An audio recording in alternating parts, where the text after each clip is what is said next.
अस्सलाम वालेकुम my dear students, this is Sarsad your maths teacher.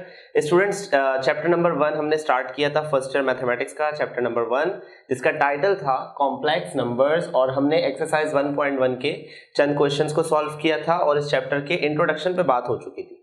अब अपनी बात को आगे बढ़ाते हैं और आज का जो वीडियो लेक्चर है वो हम स्टार्ट करेंगे क्वेश्चन नंबर 4 से। और क्वेश्चन नंबर 4 पर जो कमांड मेंशन है वो ये कमांड है कि आपको सिंप्लीफाई करना है। सिंप्लीफाई का मतलब क्या है? जो क्वेश्चंस एक्सपेंड हो सकते हैं उन्हें एक्सपेंड करना है, जो क्वेश्चंस कंप्रेस हो सकते हैं उन्हें कंप्रेस करना है। फॉर एग्जांपल कि ये ब्रैकेट है और इस पर पावर लगी हुई है 4, ठीक है, ये इस ब्रैकेट पे पावर 4 लगी हुई है। इट मींस कि हमें इसको एक्सपेंड करना है, इट मींस कि हमें इस ब्रैकेट को 4 टाइम्स मल्टीप्लाई करना है। सो इसके लिए हम हेल्प लेंगे फॉर्मूलाज से, जो अलजेब्रा के बेसिक फॉर्मूलाज होते हैं। अब एक प्रॉब्लम ये है कि आपके जहन में बात आएगी कि सर फॉर्मूला जो मैक्सिमम होता है वो स्क्वायर पावर का होता है, 4 पावर का तो कोई फॉर्मूला नहीं पढ़ते, हम ज्यादातर स्क्वायर पावर का पढ़ते हैं या क्यूब पावर का पढ़ते हैं। तो स्टूडेंट्स, इस 4 को मैं स्प्लिट करूंगा 2 पार्ट्स में, मैं इसको ब्रेक करूंगा 2 पार्ट्स में। किस तरीके से देखिएगा, बहुत इंपॉर्टेंट डिस्कशन है ये। इसमें हम करेंगे कि 2 माइनस आयोटा, और 4 को मैंने ब्रेक कर दिया, इस एक 2 अंदर लगा दिया स्टूडेंट्स और एक 2 इस करली ब्रैकेट के बाहर लगा दिया। इसका एडवांटेज क्या हुआ स्टूडेंट्स? इसका एडवांटेज ये हुआ कि अगर अभी हम इस 2 को यूज नहीं करते तो ये अलजेब्रा का एक फॉर्मूला बन सकता है। और कौन सा फॉर्मूला बन सकता है?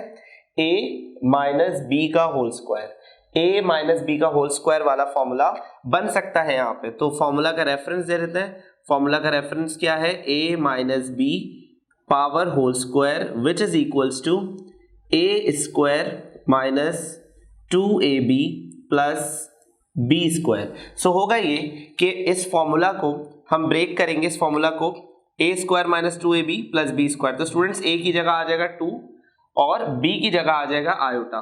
तो लिखा हुआ है a स्क्वायर, तो हम लोग लिखेंगे यहाँ पे 2 का स्क्वायर, उसके बाद लिखा हुआ है माइनस, ये माइनस आ जाएगा, उसके बाद 2 लिखा हुआ है, देन a एंड b।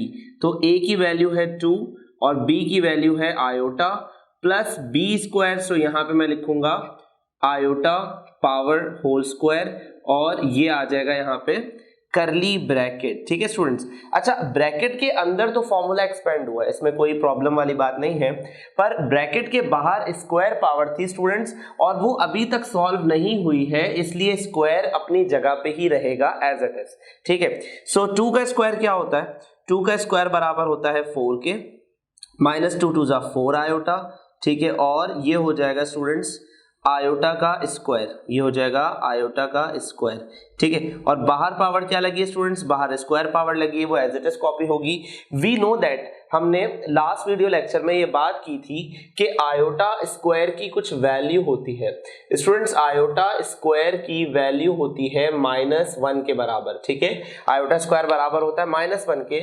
सो मैं क्या करूंगा, ब्रैकेट में 4 लिखा है, 4 लिख दिया, उसके बाद -4 आयोटा आ गया, पर ये जो आयोटा स्क्वायर लिखा है इसके बजाय मैं लिख दूंगा यहाँ पे -1 और बाहर जो स्क्वायर पावर लगी थी वो एज इट इज आ जाएगी। ठीक है, अब स्टूडेंट्स 4 में से 1 सब्ट्रैक्ट करेंगे, so we get 3 -4 iota as it is आ गया और पावर आ गई स्क्वायर। क्या ये सब्ट्रैक्ट हो सकते हैं? हरगिज नहीं। वजह क्या है? ये स्टूडेंट्स इमेजिनरी पार्ट है क्योंकि इसके साथ आयोटा है, ये रियल है क्योंकि इसके साथ आयोटा नहीं है। तो रियल और इमेजिनरी कभी भी आपस में सब्ट्रैक्ट नहीं हो सकते, ऐड भी नहीं हो सकते। सो लिहाजा अभी इसको यहीं तक रोकेंगे। पर प्रॉब्लम ये है कि इस स्क्वायर का क्या करें? क्या हम इसे फर्दर सिंप्लीफाई कर सकते हैं? बिल्कुल कर सकते हैं। किस तरह से? अगर मैं कंसिडर कर लूं कि ये जो 3 है वो a वेरिएबल है और ये जो 4 आयोटा है तो वो b वेरिएबल है। सो स्टूडेंट्स, ये फॉर्मूला बन जाएगा a माइनस बी का होल स्क्वायर। ये वही फॉर्मूला है जो अभी हमने अप्लाई किया था। अगेन हम उस फॉर्मूला को अप्लाई करने जा रहे हैं। सो यहाँ पर आप रेफरेंस दोबारा देना चाहें तो दे सकते हैं, या डायरेक्ट फॉर्मूला खोलना चाहें तो वो भी कर सकते हैं, क्योंकि ऑलरेडी हम इस क्वेश्चन में फॉर्मूला बता चुके हैं। So a minus B whole square is equals to a square minus of 2ab plus of B square. ठीक है, सो होगा ये कि a स्क्वायर की प्लेस पर आ जाएगा 3 का स्क्वायर माइनस 2ab। सो ये हो जाएगा 2, a की जगह आ जाएगा 3 और b की जगह आ जाएगा 4 आयोटा प्लस बी स्क्वायर, तो मैंने यहाँ पे लिख दिया 4 आयोटा का होल स्क्वायर। ठीक है, 3 का स्क्वायर होता है 9 के बराबर, 2 3 6, 6 4 24 आयोटा, ठीक है। 4 का स्क्वायर हो जाएगा स्टूडेंट 16 के बराबर और आयोटा का स्क्वायर हो जाएगा simple iota square.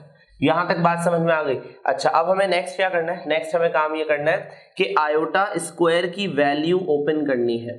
So students iota square किसके बराबर होता है, आयोटा स्क्वायर बराबर होता है -1 के, ठीक है। अच्छा, अब हमें क्या करना है, ये प्लस और ये माइनस मल्टीप्लाई हो जाएंगे तो यहाँ पर आ जाएगा 9 -24 आयोटा प्लस माइनस माइनस 16।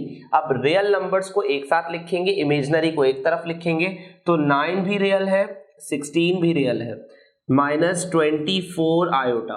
तो स्टूडेंट्स 9 में से 16 माइनस होगा तो 7 आंसर आ जाएगा। तो इसका आंसर हो गया -7 -24 आयोटा और ये हो गया इसका फाइनल आंसर। मतलब कि इसे सिंप्लीफाई करने के बाद, इस टर्म को सिंप्लीफाई करने के बाद जो आंसर आ रहा है वो आ रहा है -7 -4 आयोटा, ठीक है। कि आपको बात समझ में आ गई होगी और इसमें देखिएगा कितने सारे स्टेप्स हैं, तो इसकी बहुत अच्छी प्रैक्टिस की जरूरत है।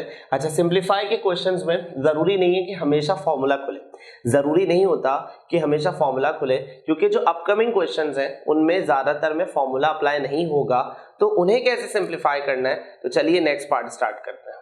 ओके स्टूडेंट्स, सो हमने फर्स्ट पार्ट सॉल्व किया, अब हम इसका सेकंड पार्ट ट्राई करेंगे। और सेकंड पार्ट में भी अगर आप ऑब्जर्व करें तो यहाँ पे भी हमें एक फॉर्मूला की ज़रूरत पड़ेगी। फॉर्मूला की ज़रूरत इसलिए पड़ेगी बिकॉज यहाँ पर दोनों टर्म्स ब्रैकेट के अंदर है, पहली चीज़, और दूसरी चीज़ ये कि ब्रैकेट के बाहर पावर गिवन है और पावर गिवन है स्क्वायर। स्क्वायर का फॉर्मूला सिंपल है a - b का होल स्क्वायर। अच्छा, अब इसको सॉल्व करने के लिए मैं एक चीज़ आपको बताऊँ, यहाँ पर 1 के साथ माइनस है और इस टर्म के साथ भी माइनस है। अब ज़रा गौर से समझिएगा कि मैं अपने क्वेश्चन को आसान बना रहा हूं। कैसे आसान बना रहा हूं, गौर से देखें। इसको आसान बनाने के लिए मैं यहां पर एक स्टेप यूज कर रहा हूं और वो स्टेप है माइनस को कॉमन ले रहा हूं। देखिएगा किस तरह से, पहले कर्ली ब्रैकेट आया, माइनस को जब मैं बाहर कॉमन लूंगा तो स्टूडेंट्स अंदर वाले सारे साइन चेंज हो जाएंगे। माइनस को जब आप कॉमन लेते हो तो अंदर जितनी भी टर्म्स होती हैं उनकी साइन चेंज हो जाते हैं। साइन चेंज होने का मतलब होता है जो प्लस होते हैं वो माइनस में चले जाते हैं, जो माइनस होते हैं वो प्लस में चले जाते हैं। सो स्टूडेंट्स ये -1 है तो ये +1 हो जाएगा। स्टार्टिंग में कभी भी प्लस नहीं लिखा जाता, इसलिए मैं यहाँ पे कोई साइन यूज नहीं कर रहा। माइनस आयोटा √3 है तो ये हो जाएगा प्लस आयोटा √3, ठीक है। और यहाँ पर कर्ली ब्रैकेट बंद हो जाएगा और बाहर पावर है स्क्वायर। अब स्टूडेंट्स बहुत इंपॉर्टेंट बात है, और से देखें, ये स्क्वायर इस ब्रैकेट पर भी आएगा और ये स्क्वायर इस माइनस पर भी आएगा।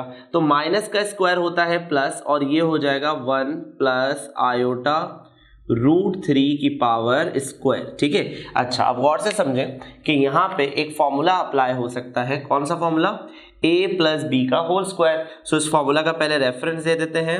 इस फॉर्मूला का रेफरेंस क्या है, a + b power whole square which is equals to a square plus 2ab plus b square. So ये हो जाएगा a की प्लेस पर आ जाएगा 1, a की प्लेस पे आ जाएगा 1 और a पे स्क्वायर लगा हुआ है, सो यहाँ पे 1 पे स्क्वायर हो जाएगा, इज इक्वल्स टू 2।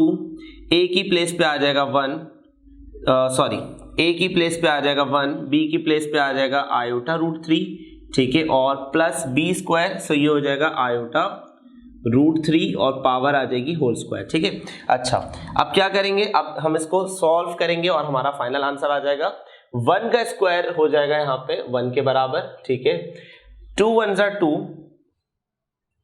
और साथ में ये आयोटा √3 जो है वो एज इट इज लिखा जाएगा। एक मिस्टेक मत कीजिएगा, आप इस 2 को इस 3 से मल्टीप्लाई नहीं करा सकते, वजह वो स्क्वायर रूट के अंदर है और ये जो 2 है वो स्क्वायर रूट से बाहर है, ठीक है। सो इसलिए इसका मल्टीप्लिकेशन अभी पॉसिबल नहीं है। अच्छा, स्क्वायर आयोटा पे भी अप्लाई होगा, स्क्वायर √3 पे भी अप्लाई होगा। तो स्टूडेंट्स इसको हम लोग इस तरह से लिखेंगे, आयोटा स्क्वायर एंड √3 स्क्वायर।